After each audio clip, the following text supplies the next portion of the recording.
현재 세계의 인구는 80억이 조금 넘었습니다. 80억이 조금 넘었습니다. 여러분, 그 80억이 넘는 인구 가운데 종교를 가진 인구는 몇 명쯤 될 거라고 생각하십니까? 약 70억이 넘는다고 합니다. 그러니 전 세계 인구의 약 87%는 샤머니즘을 포함해서 모든 종교를 가진 사람이라고 말할 수 있습니다. 굉장히 많은 숫자가 종교를 가지고 있는 겁니다. 그렇다면 여러분, 사람들이 종교를 가지는 이유가 뭐라고 생각하십니까? 사람들은 왜 저마다 각각의 종교를 가지고자 할까요? 종교를 가지는 이유가 뭐라고 생각합니까? 대부분의 경우에는 다 자기 만족입니다. 자기 만족. 어떤 사람은 마음이 평안하기 위해서 종교를 갖는 사람이 있습니다. 또 어떤 사람은 자기를 극복해 보기 위해서 종교를 갖는 사람이 있습니다. 또 어떤 사람은 내 힘으로 해결할 수 없는 어떤 문제를 해결하기 위해서 종교를 가지는 사람이 있습니다. 또 어떤 사람은 어떤 진리를 깨닫기 위해서 종교를 가지는 사람도 있습니다. 또 어떤 사람은 미래를 준비하기 위해서 종교를 가지는 사람도 있습니다. 이유는 다양합니다. 그러나 그 모든 이유의 공통적인 것은 뭐냐면 모두가 다 자기의 만족을 이루기 위해서 종교를 가진다라는 겁니다. 오늘 본문 역시 자기 만족이 신앙의 이유였던 율법 교사를 우리에게 소개하고 있습니다. 그러므로 오늘 말씀을 통해서 자기 만족이 신앙의 이유가 되면 안 되는 이유가 뭔지, 그리고 우리가 가져야 하는 가장 올바른 신앙의 이유가 무엇인지 함께 확인하는 시간을 가지려고 합니다. 먼저 오늘 본문 25절을 보시면 한 율법 교사가 예수님을 찾아옵니다. 여러분, 율법 교사는 어떤 사람입니까? 종교 지도자지요. 백성들에게 율법을 연구하고 가르치고 백성들이 어떻게 하면 율법을 더 잘 지킬 것인가를 담당하고 책임지는 역할이 율법 교사입니다. 이들은 또한 당시 이스라엘의 모든 정치의 지도자로서의 중심을 이루고 있었던 사람들이 바로 율법 교사입니다. 그가 찾아와서 두 가지 질문을 합니다. 어떻게 해야 영생을 얻습니까? 그리고 또 하나의 질문은 뭡니까? 누가 내 이웃입니까? 라고 질문을 합니다. 여러분, 이 두 가지 질문은 굉장히 중요한 질문인 겁니다. 저는 여러분 모두가 이 율법 교사처럼 신앙의 질문을 할 수 있는 사람이 됐으면 좋겠습니다. 왜 이럴까? 하나님은 어떤 분일까? 하나님은 어떻게 일하실까? 라는 하나님의 다양한 것에 대한 좋은 질문을 가질 수 있는 성도가 됐으면 좋겠습니다. 참고로 제가 설교를 준비하는 방법은 뭐냐면 본문을 읽고 그 본문에서 적어도 10가지 이상의 질문을 만들고 그 질문에 대한 답을 찾아가면서 저는 설교 준비를 합니다. 여러분도 그랬으면 좋겠어요. 성경을 읽다가 항상 질문을 했으면 좋겠어요. 그리고 그 질문에 대한 답을 찾으려고 노력했으면 좋겠어요. 그리고 아무리 찾아봐도 답이 나오지 않는다. 간단합니다. 010-3999-8135로 전화를 하시면 됩니다. 그게 제 전화번호입니다. 글로 전화하셔서 아무리 이 답을 찾으려고 해도 답이 안 나옵니다 라고 저한테 질문을 하십시오. 그러면 저는 두 가지 대답을 할 겁니다. 첫째, 나도 모릅니다 라고 할 수도 있습니다. 제가 어떻게 다 알겠습니까? 여하튼 중요한 것은 항상 좋은 질문을 할 수 있는 사람이 사실은 신앙의 실력이 향상되는 겁니다. 사실 학교에서도 마찬가지 아닙니까? 선생님, 오늘 점심 메뉴 뭐예요? 이런 거 물어보는 질문하는 사람은 공부를 잘할 수 없습니다. 좀 뭔가 의미 있고 뭔가를 관통하는 질문, 이런 질문을 잘하는 사람이 사실은 공부를 잘할 수밖에 없는 겁니다. 그래서 여러분이 신앙생활하는 가운데 이 율법 교사처럼 정말 중요한 질문, 이런 질문들을 많이 가질 수 있는 여러분이 되셨으면 좋겠습니다. 뿐만 아니라 이 율법 교사는 예수님의 질문에도 대답을 참 훌륭하게 잘했습니다. 뭐라고 말하냐면 율법이 요구하는 바가 뭐냐라고 예수님이 질문을 합니다. 그때 뭐라고 대답하냐면 하나님을 사랑하고 이웃을 사랑하라고 말합니다 라고 대답을 합니다. 또 예수님이 이렇게 질문합니다. 누가 강도 만난 사람의 이웃이냐 라고 질문했을 때 자비를 베푼 자입니다 라고 대답을 했습니다. 결국 오늘 이 율법 교사의 모습을 보면 우리가 알 수 있는 것은 무엇이냐? 이 사람은 정말 율법에 대해서 굉장히 잘 알고 있는 사람이고 나름대로 율법에 대한 열심도 가지고 있는 사람이라는 겁니다. 그러니까 좋은 질문에 훌륭한 대답까지 할 수 있었을 겁니다. 그러나 이 율법 교사의 모습을 보면 한 가지 더 알 수 있는 것은 있습니다. 그게 뭐냐? 많은 걸 알고 대단한 열심은 가지고 있었지만 그 사람은 훌륭한 신앙인은 아니었다라는 겁니다. 오늘 본문에 등장하는 율법 교사는 결코 훌륭한 신앙인의 모습으로 우리에게 소개가 되지 않습니다. 왜냐하면 그가 예수님을 찾아온 이유와 또 예수님께 질문을 하고 예수님께 대답을 하는 그 이유가 굉장히 잘못됐기 때문에 그렇습니다. 먼저 그가 예수님을 찾아온 이유가 뭐라고 말합니까? 25절을 보시면 어떤 율법 교사가 일어나 예수를 뭐 하려고요? 시험하려고 찾아왔다는 겁니다. 적어도 이 말은 예수님을 찾아온 이유가 악의적인 목적이 있었다는 겁니다. 나쁜 목적을 가지고 예수님을 찾아왔다라는 겁니다. 아마도 이런 생각을 가지고 있었을 겁니다. 이 율법 교사의 관점에서는 예수님은 율법을 무시하는 사람이라고 느껴졌을 겁니다. 왜냐하면 예수님이 안식일에 하셨던 일들 때문에 그렇습니다. 예수님은 안식일에 어떤 일을 하셨죠? 병든 자를 고쳤습니다. 뿐만 아니라 안식일에 배가 고파서 이삭을 잘라 먹은 제자들을 두둔해 주었습니다. 심지어 죄인들, 이방인들, 그들이 보기에 부정한 사람이라고 여기는 그들과 함께 식사하는 것을 굉장히 즐겼던 분입니다. 그러니 이런 예수님의 모습이 율법 교사들의 눈에는 율법을 무시하는 사람으로 보여졌던 겁니다. 그래서 그 예수님에게 나와서 율법과 관련된 질문이 나오도록 유도한 거죠. 어떻게 영생을 얻습니까? 그리고 그 의도대로 예수님이 뭐라고 말하냐면 율법이 우리에게 뭐라고 말하느냐? 율법의 핵심과 본질에 대한 이야기를 꺼내도록 만든 겁니다. 결국 이유는 간단합니다. 예수님을 책잡으려고 하는 겁니다.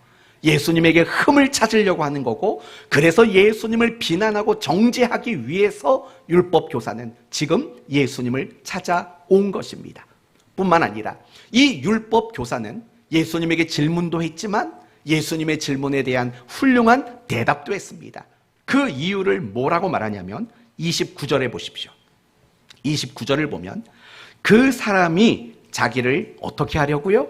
옳게 보이려고 예수께 여짜오되. 그러니까 예수님에게 질문하는 그 의도는 뭐냐면 자기를 옳게 보이기 위함이라는 겁니다. 다시 말하면 자기가 얼마나 괜찮은 사람이고 자기가 얼마나 훌륭한 사람이고 자기가 얼마나 똑똑한 사람인가를 보여주기 위해서 이러한 질문과 이러한 대답을 지금 하고 있다라는 것입니다. 사랑하는 성도 여러분, 결국 이 율법 교사는 어떤 사람입니까? 율법에 열심이 있었고 또 율법의 실력을 가지고 있었습니다. 그러나 중요한 것은 그 율법이 하나님과 백성들을 위한 율법이 아니었던 거죠. 그 율법을 알고 율법의 실력을 가지게 된 이유는 무엇이냐? 온통 누구를 위한 겁니까? 자신의 만족을 위해서 그 율법을 붙들고 있는 사람이라는 겁니다. 그러니 결국 이 율법 교사를 뭐라고 말할 수 있냐면 자기의 만족을 가지고 신앙생활을 하고 있는 사람이라고밖에는 말할 수 없는 겁니다. 즉, 이 율법 교사는 지금 잘못된 이유를 가지고 신앙생활을 하고 있다는 겁니다. 그래서 이 율법 교사는 훌륭한 신앙인이라고 말할 수가 없다라는 겁니다. 됐습니다. 이제 우리 자신을 한번 점검해 보셔야 합니다. 여러분은 하나님께 신앙을 가지고 있는 사람입니다. 그렇다면 여러분의 그 신앙의 이유는 과연 무엇입니까? 더 구체적으로 묻습니다. 여러분이 신앙생활을 열심히 하는 이유는 뭡니까? 여러분이 주의를 지키는 이유는 뭡니까? 여러분이 예배를 드리는 이유는 무엇입니까? 여러분이 기도하는 이유, 여러분이 큐티하는 이유는 무엇입니까? 여러분이 헌금을 하는 이유는 무엇입니까? 여러분이 하나님을 좋아하는 이유는 과연 무엇입니까? 이 질문에 여러분은 무엇이라고 대답하실 수 있겠습니까? 적어도 오늘 이 예배의 자리에 여러분이 나오신 이유는 과연 무엇입니까? 뭐라고 여러분은 대답하실 수 있겠습니까? 혹시 이런 거 아닙니까? 내가 하나님께 정말 바라는 게 있는데 그걸 얻으려고 나왔습니다. 또는 내가 하나님께 정말 원하는 게 있는데 그걸 이루어내기 위해 왔습니다 라고 대답하진 않으시겠습니까? 혹시 여러분이 신앙생활을 하는 그 이유가 율법 교사와 마찬가지로 자기 만족이 이유는 아니십니까? 물론 우리가 하나님께 뭔가를 바라고 원하는 거 그것 자체가 틀렸다는 건 아닙니다. 하나님은 분명히 우리가 바라고 원하는 것을 주신다고 약속했습니다. 그러나 그것이 우리 신앙의 이유의 핵심이나 본질이 될 수는 없는 겁니다. 여러분, 하나님과 우리의 관계가 무엇인가를 주고받는 거래의 관계라고 여러분 생각하십니까? 그것은 아닙니다. 하나님은 우리를 하나님의 형상으로 창조하셨습니다. 그것은 뭔가를 주고받는 거래의 관계가 아니라 인격적인 관계로 우리를 묶어두셨다는 사실을 알아야 합니다. 따라서 내 신앙의 이유와 핵심이 뭔가를 바라고 원하는 것, 자기 만족이 이유가 된다면 그것은 결코 올바른 모습이라고 말할 수 없습니다. 자기 만족이 신앙의 이유가 되면 안 된다라는 말입니다. 왜 그렇습니까? 자기 만족이 이유가 되는 신앙은 건강한 신앙이 아닙니다. 성장할 수도 없습니다. 한결 같을 수도 없습니다. 그리고 무엇보다도 신앙인으로서 그리스도인으로서 실패할 수밖에 없기 때문에 그렇습니다. 오늘 본문을 보면 선한 사마리아인의 비유가 소개가 되고 있습니다. 그리고 그 비유 안에는 제사장과 레위인이 등장합니다. 여러분, 이 두 부류의 사람들은 누굽니까?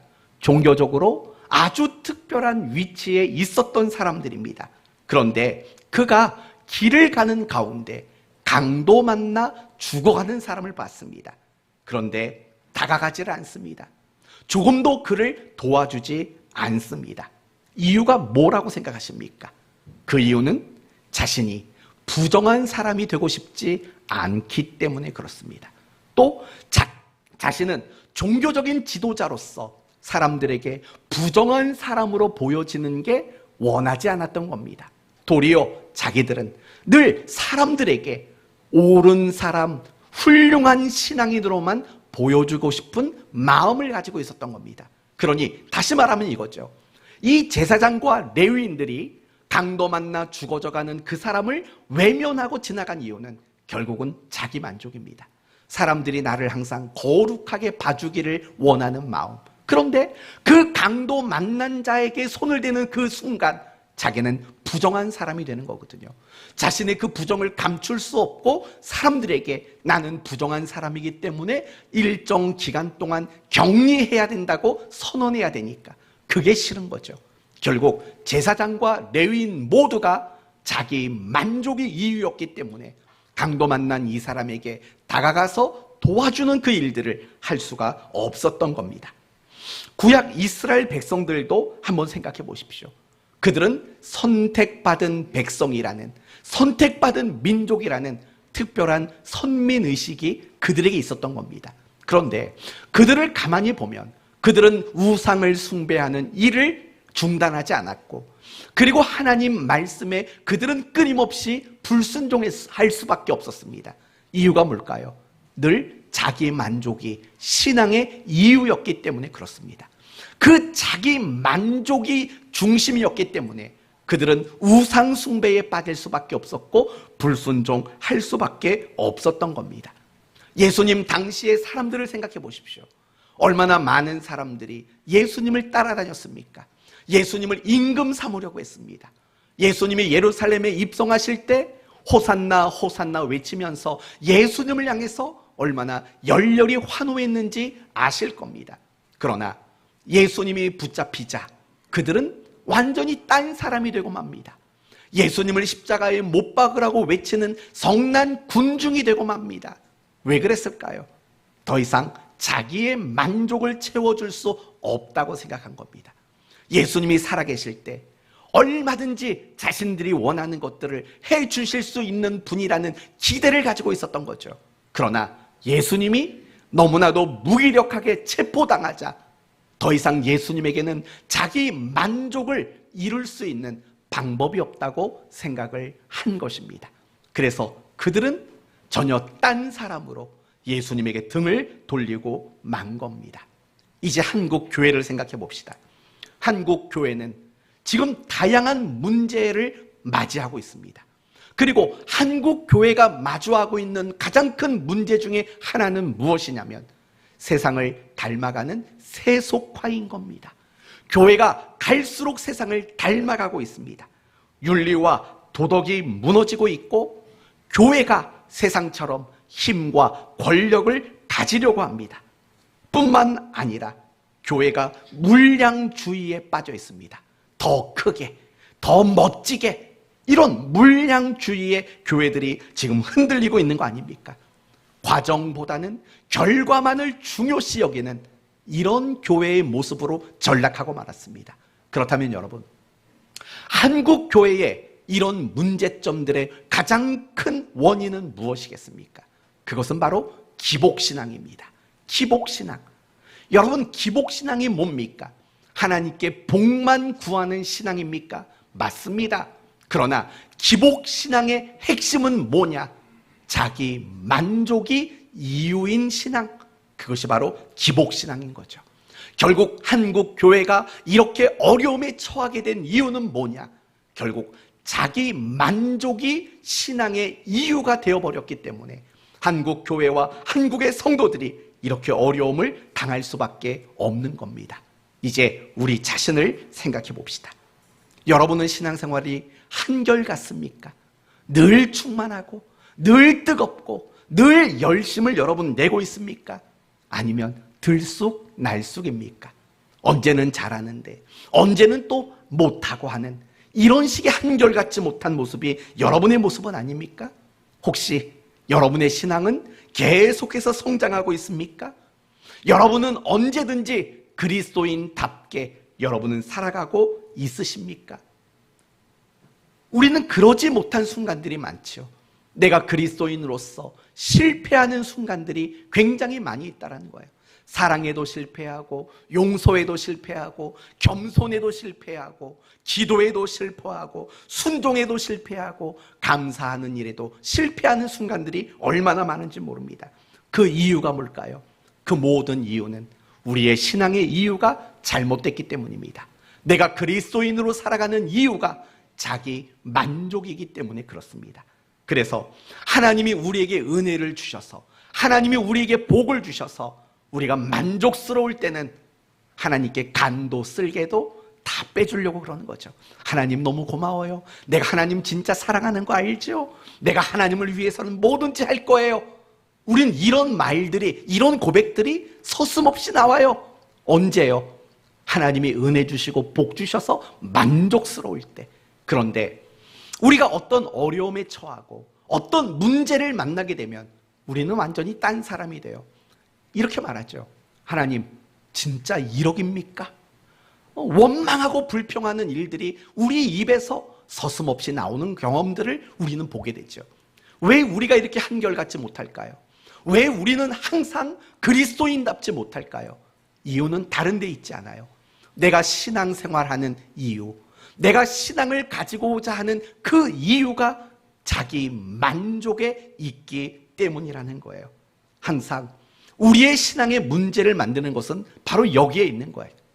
자기 만족이 이유인 신앙, 이런 신앙은 항상 성장하지 못하고 항상 신앙의 실패를 만들 수밖에 없다는 사실을 우리는 잊지 말아야 합니다. 너무나 당연한 거예요. 너무 당연한 거예요. 자기 만족이 이유인 신앙은 올바른 신앙이 아니기 때문에 그렇습니다. 그리고 더 정확히 말한다면 자기 만족인 신앙은 결국 우상 숭배와 같기 때문에 그렇습니다. 이제 이 부분을 여러분에게 조금 더 설명을 해드리도록 하겠습니다. 우상 숭배가 뭘까요? 오늘은 왠지 누군가에게 물어보고 싶은데, 새신랑, 우상 숭배가 뭡니까?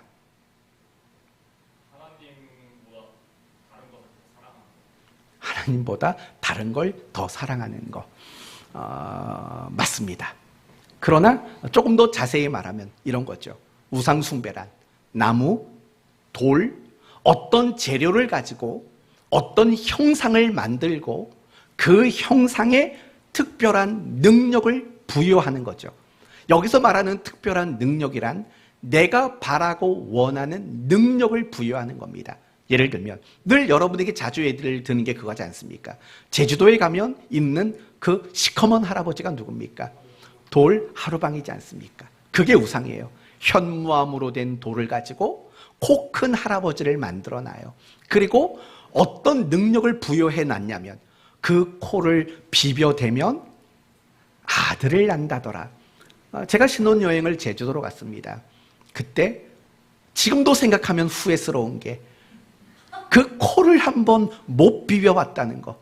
그래서 딸을 낳았다는 거 아니겠습니까? 그때 신혼여행 때 꼭 코를 비볐어야 되는데 그거 못한 게 한이 맺혔다는 거 아니겠습니까? 근데 생각해보니까 제주도를 몇 번 더 갔는데 아직도 그 코는 못 문질러 봤습니다. 네, 다시 원래대로 돌아오면 그게 우상 숭배인 거예요. 어떤 재료로 어떤 모양을 만들고 내게 없는 어떤 능력을 거기에 부여를 시키는 거예요. 거기에 담아두는 거예요. 그리고 섬기는 거예요. 그게 바로 우상 숭배 아닙니까? 그런데 가만히 생각해 보면 이 우상 숭배는 뭐냐? 한마디로 말하면 자기 만족이 만들어낸 신앙의 결과물인 거예요. 결국 우상 숭배는 자기 만족이거든요. 그래서 골로새서 3장 5절에 뭐라고 말하냐면 탐심이 곧 우상 숭배니라 라고 말하는 거예요. 어떤 형상 앞에 절하는 자체가 아니라 이미 자기 만족이 이유이고 목적인 그 모든 것들이 다 우상 숭배일 수밖에 없다는 거예요. 이런 의미로 본다면 여러분, 우리도 하나님을 우상 숭배하고 있다는 것 알고 계십니까? 어쩌면 우리가 믿는 그 하나님, 우리가 섬기는 그 하나님에 대한 우리의 행위는 우상 숭배일 때가 상당히 많다라는 겁니다. 가장 대표적인 경우가 뭐냐? 출애굽기에 나오는 금송아지 사건이라는 걸 알고 계십니까? 하나님은 이스라엘 백성들을 은혜 가운데 애굽에서 건져주셨습니다. 홍해 바다를 건너게 하셨습니다. 그리고 시내 산에 그들을 도착하게 하시고 하나님 백성으로서의 삶의 규범인 율법을 주기로 작정하셨습니다. 그리고 모세를 불렀습니다. 그런데 이 모세가 산에 올라간 지 40일이 되도록 내려오질 않는 겁니다. 그러니 백성들의 마음이 얼마나 불안했겠습니까? 백성들은 불안에 떨기 시작했습니다. 그래서 만들어진 것이 뭡니까? 금송아지를 만들었습니다. 여기서 중요한 질문을 해야죠. 이 금송아지는 그들이 만들 때 하나님을 염두하고 만들었을까요? 아니면 다른 신을 염두하고 만들었을까요? 당연히 하나님을 염두하고 만든 거예요. 그래서 그들이 뭐라고 말하냐면 이렇게 말합니다. 이것이 너희를 애굽에서 건져내신 하나님이다 라고 아론이 백성들에게 선언을 합니다. 그러자 백성들이 그 금송아지 앞에서 뛰고 놀고 경배하는 일들이 일어나고 있는 겁니다. 그럼 다시 한번 묻겠습니다. 그러면 그 금송아지는 하나님일까요? 아닙니다. 그 금송아지는 하나님이 아니고 그 금송아지를 하나님처럼 섬겼지만 그들의 신앙은 하나님께 대한 신앙은 아니었습니다. 왜요? 그 금송아지가 만들어진 이유가 뭡니까? 자기 만족이거든요.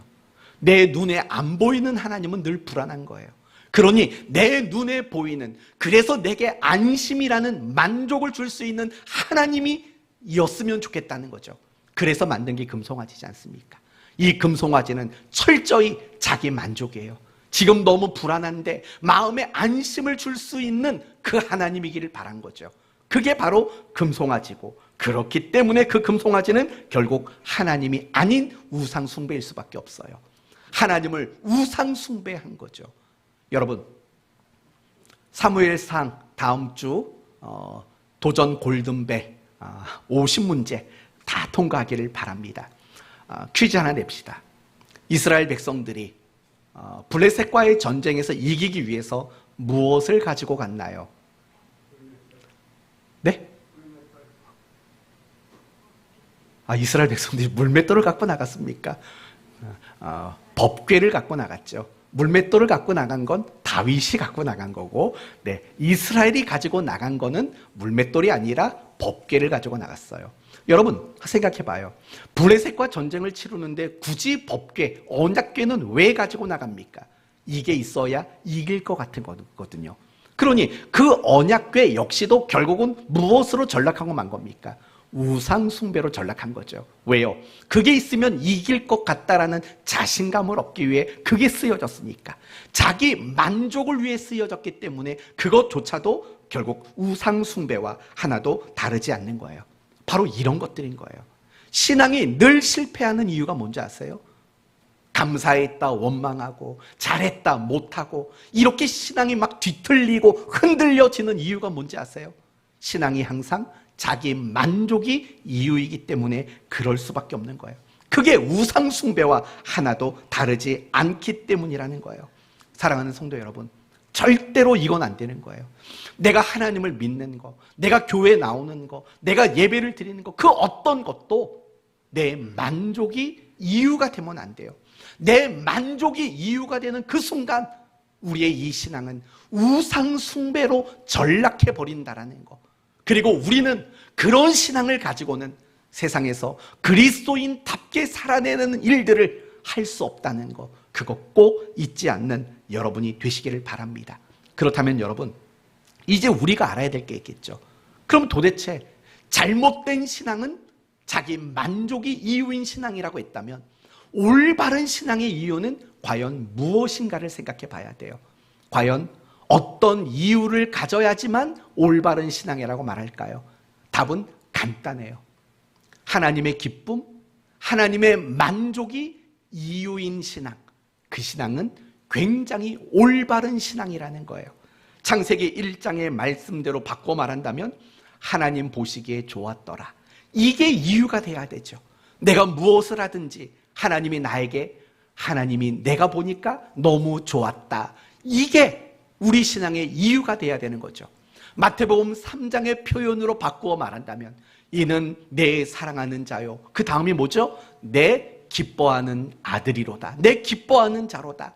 이게 우리의 신앙의 이유가 되어야 되는 거죠. 그게 올바른 신앙인 거예요. 하나님의 기쁨, 하나님의 만족, 그것이 우리의 신앙의 이유가 되어야만 하는 거죠. 그래서 사도 바울은 뭐라고 말하냐면 고린도전서 10장 31절에 너희가 먹든지 마시든지 무엇을 하든지 누구를 위해 하랍니까? 하나님 영광, 하나님을 위해서 하라는 거예요. 다시 말하면 내가 신앙생활을 하는 이유, 내가 그리스도인으로 살아가는 모든 이유가 다 하나님이 이유가 되어야 된다는 거예요. 이 부분을 다시 점검해 볼까요? 여러분은 오늘 주일을 지키고 있어요. 하나님을 위함입니까? 여러분을 위함입니까? 여러분은 이 시간 예배를 드리고 있어요. 하나님을 위해 예배를 드리고 있어요? 아니면 나를 위해 예배를 드리고 있어요? 종종 성도들이 저 듣기 좋으라고 이런 말을 해요. 목사님, 오늘 예배 진짜 좋았어요 라는 말들을 가끔씩 하신다고요. 물론 저도 사람이니까 그런 말 들어서 기분 나쁠 이유는 없죠. 아유 그래요, 저도 좋았어요 라고 맞장구는 칩니다. 그러나 과연 예배가 정말 내가 나 좋으라고 드리는 게 예배일까? 라고 우리가 되짚어 본다면, 반문한다면 사실 그렇지는 않거든요. 내가 좋은 거 안 좋은 거 그것은 상관없어요. 정말 하나님이 기쁘고 하나님이 만족하는 예배를 우리는 드려야 된다고요. 그렇지 않습니까? 이런 것들을 우리는 고민해 봐야 돼요. 내가 성경을 읽어요. 내가 기도를 해요. 누구를 위해서 하는 거예요, 도대체? 나는 정말 하나님을 위해서 성경 보고 기도하나? 아니면 목사님 눈밖에 안 날려고 성경 보고 기도하나? 나를 위해서 하는가? 생각해 보십시오. 종종 성도들이 그런 말을 해요. 새벽 예배에 나오고 한 주간 기도 열심히 하고 성경 열심히 보면 마음이 편안하대요. 근데 반대로 내가 성경 보지 않고 기도 열심히 안 하면 마음이 불편하대요. 과연 누구를 위해서 이런 일들을 하는가? 우리는 많이 생각해보고 많이 고민할 줄 알아야 돼요. 더 나가서 여러분 자식 키우는 건 도대체 누굴 위해서 하시는 거예요? 여러분 자식을 하나님을 위해서 키우는 거예요? 아니면 내 자신을 위해서 키우는 거예요? 이것도 고민해 보셔야 돼요. 여러분이 부부로 살아가는 게 도대체 누구를 위해서예요? 그것도 하나님을 위해서인지 나를 위해서인지 생각해 봐요. 직장에 다니는 분들 계시죠? 여러분은 도대체 직장을 누굴 위해서 다니시냐고요? 나를 위해 다니세요? 하나님을 위해 다니세요? 여기에 공부하는 학생들도 있죠? 공부 왜 해요?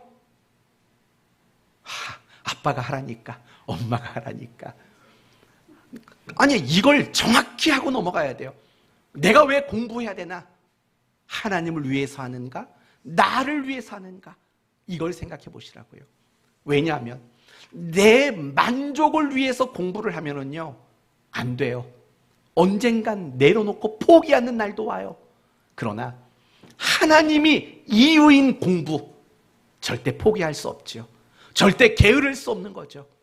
그거 말고도 우리는 모든 일들, 내가 신앙생활을 한다든가 아니면 내가 내 인생을 살아간다든가 하는 모든 것들의 이유는 다른 게 아니에요.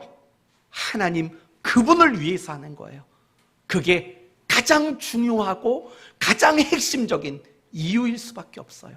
하나님이 기뻐하시고 하나님이 만족스러워 하시는 거, 그게 우리의 신앙의 이유이며 우리가 인생을 살아가는 이유 아니겠습니까? 하지만 이런 이유를 가지고 신앙생활하는 성도가 많지를 않아요.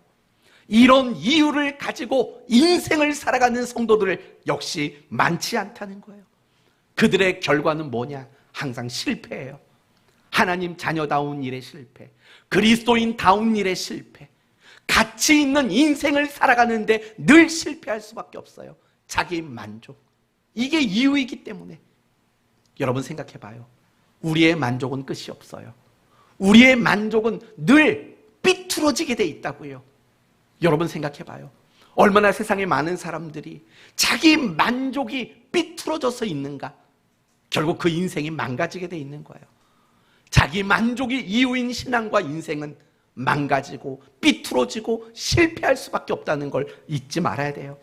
오로지 하나님의 기쁨, 하나님의 만족이 유일한 신앙의 이유가 되어야 된다는 거예요. 그것만이 유일한 신앙의 이유인 거예요. 이걸 다른 말로 바꿔서 제가 좋아하고 즐겨 쓰는 표현으로 바꿔 말한다면 이렇게 말할 수 있죠. 우리의 신앙의 이유, 우리의 인생의 이유가 뭡니까? 라고 묻는다면 이렇게 말하면 돼요. 하나님께 대한 감사와 보답, 이게 신앙의 이유인 거예요.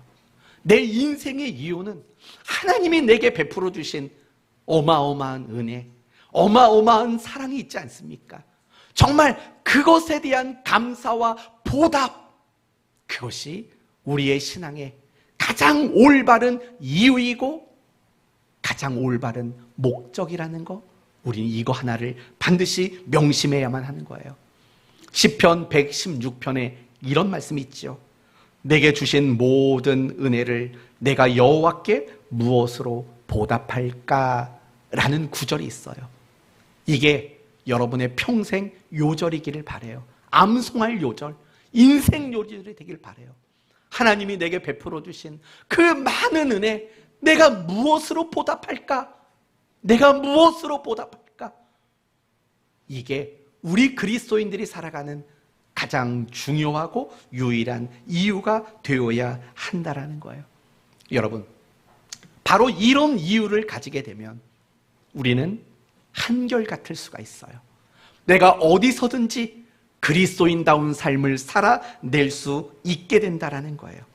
그렇다면 여러분의 마음속에는 내가 어떻게 하면 하나님께 감사하고 보답할까? 이게 신앙의 이유인지, 이것이 인생의 이유인지 어떻습니까? 여러분은 그게 이유가 맞습니까? 확인하는 방법은 두 가지가 있습니다. 첫째, 여러분에게 그리스도인으로서 기쁨이 있는지를 생각해 봐요. 그냥 기쁨 말고요. 게임하는 기쁨, 맛있는 거 먹는 기쁨, 여행하는 기쁨, 그거 말고요. 그리스도인으로서의 기쁨이 있나를 봐보세요. 그리스도인으로서의 기쁨. 또 하나, 하나님의 말씀과 하나님의 뜻에 내 삶이 반응하고 있는가를 생각해 보세요. 이 두 가지가 있다면 여러분은 감사와 보답이 신앙의 이유인 거예요. 그러나 그리스도인으로서의 기쁨, 그리고 말씀에 대한 내 반응이 나타나지 않는다면 어쩌면 여러분은 자기 만족이 이유인 그런 신앙생활을 하고 있을 확률이 대단히 높다라는 사실을 잊지 말아야 돼요. 가장 올바른 신앙의 이유, 인생의 이유는 감사와 보답이에요. 그분의 기쁨, 하나님의 기쁨과 만족, 감사와 보답, 이것이 우리 신앙과 우리 인생의 가장 올바른 이유라는 거죠. 그렇다면 어떻게 하나님께 감사하고 보답할 것인가? 라고 물으면 대부분의 성도들은 이렇게 말할 겁니다. 헌금 많이 해야죠. 열심히 충성해야죠. 라고 말할지 모릅니다. 그러나 그건 그렇게 중요한 부분이 아닙니다. 오늘 본문 27절을 보시면 우리가 하나님께 어떻게 감사하고 어떻게 보답해야 되는가를 아주 명확하게 우리에게 말해주고 있습니다. 뭐라고 말합니까? 대답하여 이르되 내 마음을 다하며 목숨을 다하며 힘을 다하며 뜻을 다하여 주 너의 하나님을 사랑하고 또 내 이웃을 내 자신같이 사랑하라. 이게 감사와 보답의 방법이라고 말하는 거예요. 여러분, 이 27절은 무엇입니까? 십계명의 요약이고 모든 율법의 요약이 바로 이 27절 아닙니까? 그렇다면 하나님이 이스라엘 백성들에게 십계명을 주시고 율법을 주신 이유는 뭘까요? 벌 받지 말라고? 아니면 복 받으라고 그걸 주셨을까요? 그게 목적이 아닙니다. 하나님이 십계명을 주신, 율법을 주신 목적은 결국은 이런 거예요. 어떻게 하나님께 감사할지, 어떻게 하나님께 보답하며 살 수 있는지에 대한 삶의 지침으로 주신 게 바로 십계명이고 율법이라는 것을 잊지 말아야 돼요. 하나님을 사랑하는 거, 그게 감사와 보답의 첫 번째 방법이에요. 내가 하나님을 사랑하는 거, 내가 하나님과 그 사랑의 관계 속에 머물며 살아가는 거, 그게 하나님께 대한 감사와 보답이라는 거죠. 사랑하는 성도 여러분, 내가 하나님을 사랑하는 거, 그게 감사고 보답이라는 걸 알아야 되는 거죠. 그러면 내가 하나님을 사랑한다는 건 뭡니까? 예배에 열심히 나와주는 겁니까? 아니죠. 내가 하나님을 사랑한다는 건 그분을 닮아가게 되어 있다는 거예요. 성도 여러분, 항상 내가 누군가를 닮아간다는 것은 그 사람을 사랑하는 거예요. 그 사람을 사랑하는 거죠. 그 사람을 사랑하는 거라고요. 닮아가는 게 그 사람을 사랑하는 거라고요. 우리가 하나님을 사랑한다고 생각해 보십시오. 그러면 여러분, 내가 하나님을 사랑하면 내 모습 속에는 어떤 모습이 나올 수밖에 없냐면 그 하나님을 닮아갈 수밖에 없어요. 그분의 인격과 그분의 성품, 이런 것들을 닮아가는 게 바로 하나님을 사랑하는 거라고요. 그게 바로 감사와 보답을 하는 방법인 거예요. 두 번째, 이웃을 사랑하는 겁니다. 하나님이 율법을 주신 또 다른 목적은 뭐냐? 이웃을 사랑하라고 주신 거죠. 또 예수님은 이런 말씀을 하셨어요. 너희도 이와 같이 서로 사랑하라. 이로써 너희가 내 제자인 줄을 알리라 라고 말씀하셨죠. 사랑이야말로 제자의 정체성을 가장 잘 보여주는 모습이 사랑이라고 말하는 거죠. 사랑, 이게 감사와 보답인 거예요. 사랑하는 성도 여러분, 그러면 사랑은 뭡니까? 지난주에 말씀드렸죠. 사랑은 감정이 아니라고. 사랑이 뭐라고 그랬죠? 내가 돕는 자로서의 역할을 다하고, 그래서 그 도움을 받는 사람에게는 유익을 얻게 되는 것, 그게 사랑이라고 말씀을 드렸다고요. 이처럼 하나님을 사랑하는 것, 그리고 이웃을 사랑하는 것, 그게 바로 감사와 보답의 유일한 방법이에요. 하나님이 우리에게 어떻게 감사할지, 우리에게 어떻게 보답하라고 말하는 그 내용의 중심에는 하나님 사랑, 이웃 사랑인 거예요. 하나님 사랑은 그분을 닮아가는 거고, 이웃 사랑은 그에게 유익을 주는 거죠. 그런 삶을 살아가는 게 감사와 보답의 삶이라고 성경은 우리에게 그렇게 가르쳐주고 있습니다. 사랑하는 성도 여러분, 우리는 항상 감사하고 항상 하나님께 보답하는 그 이유로 인생을 살아가야 돼요. 그것이 올바른 신앙의 이유이기 때문에 그래요. 이제 끝으로 한 가지만 간단히 권면하고 마치려고 합니다. 날마다 여러분을 점검하십시오. 뭘 점검합니까? 내 신앙의 이유가 뭔지, 내 인생의 이유가 뭔지 매일매일 여러분은 점검하셔야 됩니다. 왜 점검해야 되냐면 우리는 아직도 죄성을 가지고 있기 때문에 그렇습니다. 다르게 말한다면 나도 모르는 사이에 얼마든지 변질될 수 있는 사람이기 때문에 그렇습니다. 오늘 본문에 등장하는 율법 교사를 생각해 보십시오. 이 율법 교사가 처음부터 자기를 옳게 보이려는 그 마음을 가졌겠습니까? 아닐 거라고 생각합니다. 정말 하나님과 자기 백성들을 사랑하는 그 순수한 마음에서 율법을 연구하고 가르쳤던 사람이었을 겁니다.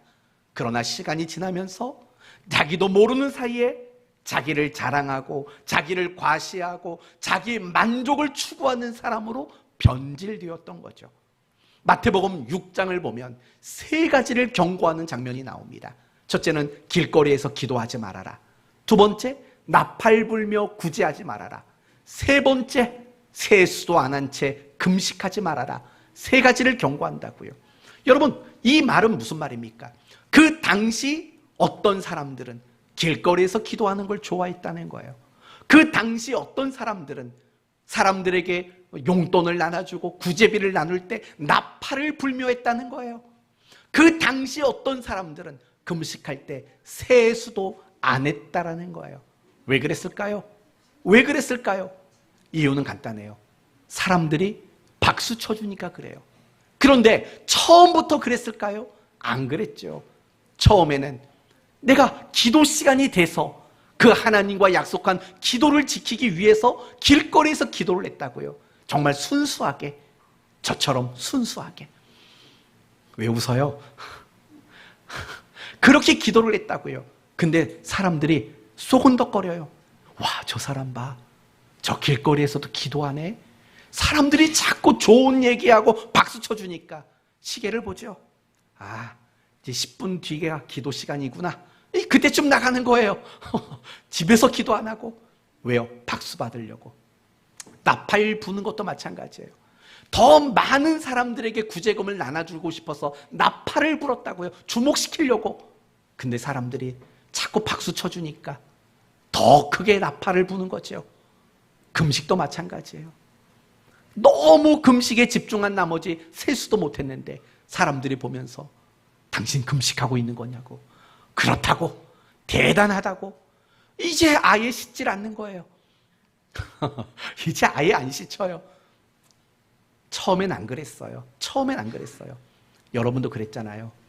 처음에 여러분 예배 드렸을 때 얼마나 감격스럽고 얼마나 집중하면서 예배를 잘 드렸냐고요. 근데 시간이 지나면 지날수록 예배 시간에 조는 일들이 많아지고 딴 생각하는 일들이 많아지고 예배를 드려도 아무런 감격이 나오지 않잖아요. 남자분들이 군대를 가면 교회를 가잖아요. 그러면 얼마나 감격스러운지 몰라요. 저도 훈련소에서 훈련받고 수요 예배를 첫 번째 예배로 갔는데 눈물이 펑펑 쏟아지더라고요. 예배당에 들어가기 전에 예배당 입구서부터 찬양 소리가 들려오는데요. 눈물이 펑펑 쏟아지더라고요. 그 이후로도 모든 예배가 저는 그런 예배였어요. 왜냐하면 저는 한 달밖에 훈련 안 받고 나왔기 때문에 근데 안 그런다고요. 처음에 훈련소에 갔을 때 군인들이 막 감격. 여러분 가끔씩 유튜브 보면요, 논산 훈련소에서 실로암 부르는 유튜브 한번 보세요. 이야, 이거는 뭐 어마어마해요. 어마어마하다고요. 근데 시간이 지나서 예배드리러 가면은요, 군인들 다 자고 있어요. 이게 훈련소에서만 뜨거워요. 훈련소에서만. 다 누구나 나도 모르는 사이에 그렇게 변질되게 돼 있어요. 저도 그렇고 여러분도 그래요. 저도 여러분도 다 그런 거예요. 그러니까 여러분 늘 점검하세요. 집에다가 퀘스천 마크 하나 딱 붙여놓으세요. 냉장고에다가. 그리고 그거 볼 때마다 생각하는 거죠. 내 신앙의 이유는 뭘까?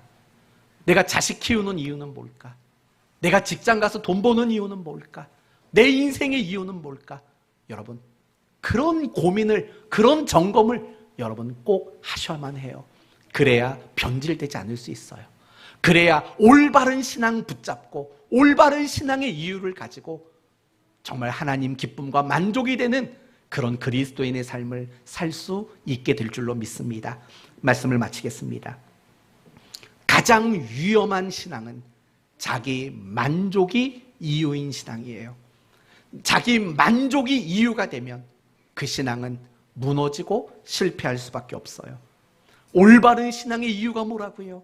하나님의 기쁨과 만족, 감사와 보답, 이 이유를 가져야 여러분은 항상 그리스도인답게, 그리고 하나님을 기쁘시게 하는 그런 인생을 여러분 살아갈 수 있게 되는 겁니다. 날마다 여러분의 신앙과 인생의 이유를 잘 점검하셔서 감사와 보답이라는 이유로만 살아가는 복된 성도 되시기를 예수 그리스도의 이름으로 축원드립니다. 아멘.